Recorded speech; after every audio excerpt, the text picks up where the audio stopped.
နင်းစီအနီရဲရဲတောက်တောက်လေးတွေလည်းပါခြင်းနဲ့နေကြအဝါတောက်တောက်လေးတွေလည်းပါခြင်းနဲ့ဆိုပြီး customer မှာထားတဲ့ဂိတ်လေးလောက်ပြမယ်ရှင်မင်္ဂလာပါ Hello Foodie မွေးနေ့ဂိတ်မန္တလေးမြို့ကဖြစ်ပါတယ်ရှင်အရင်ဆုံးတော့နင်းစီအနီလေးတွေကိုစာဆွဲမှာပါနော်နင်းစီပန်ဆွဲနီးလေးတွေကိုတိတိချာချာလေးပြထားပါတယ်4-5ပွင့်လောက်ဆွဲမှာပါနော်တပွင့်ဆွဲလိုက်တပွင့်တင်လိုက်နဲ့5ပွင့်လောက်ဆွဲမယ်ရှင်ထိတ်ဆုံးနှစ်ခု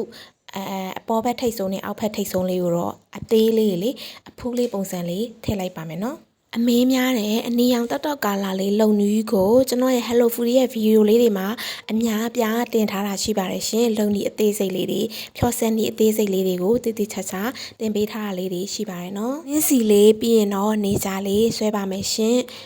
နင်းစီကတော့ 3D ပုံစံအကြွလေးဖြစ်ပြီးတော့နေကြလေးကကြတော့ 2D ပုံစံအကက်လေးဖြစ်နေရပေါ့နော်သူတို့နှစ်ခုကတော့ပုံစံမတူတဲ့အတွက်ကြောင့်မို့လို့ကြည့်ရတာတစ်မျိုးလေးတော့ဖြစ်တယ်ရှင် customer ကိုတော့လေအဲ့ဒါလေးကြိုးပြောထားတယ်ဒါပေမဲ့ customer ကနေကြလေးလည်းပါခြင်းနဲ့နင်းစီလေးလည်းပါခြင်းနဲ့ဆိုတော့မဖြစ်အောင်မလိုက်အောင်ချိန်ညှိပြီးတော့နှစ်မျိုးကိုချိန်ညှိပြီးတော့မှဆွဲရပါတယ်เนาะသူရဲ့ပန်းမျိုးစားမတူဘူးလေเนาะအထောင်နဲ့အလဲလေးဖြစ်နေတာမို့လို့လေ Hello Foodie မှာအခုလောလောဆယ်တော့1 by 1တယောက်ချင်းစီတင်ပေးတဲ့အခြေခံမွေးနေ့ကိတ်အလှဆင်တင်တန်းလေးပဲရှိပါသေးတယ်ရှင်ကျေးဇူးအများကြီးတင်ပါတယ်